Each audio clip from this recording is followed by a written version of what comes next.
বান্দার কোটি বেহেশতের বান্দার কোটি দাঁড়াতে সকল মায়া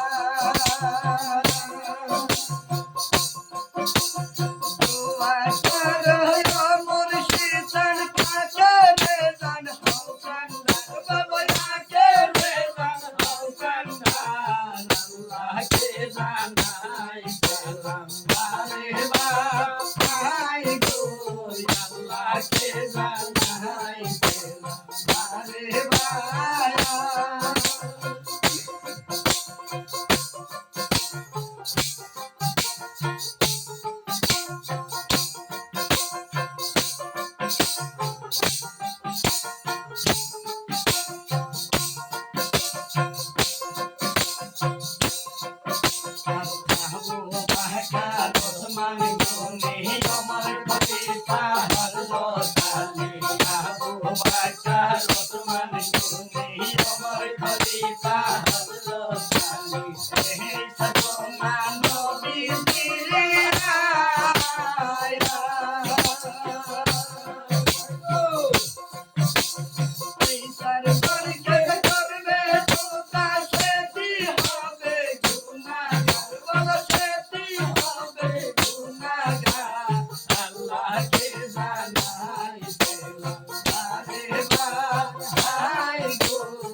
I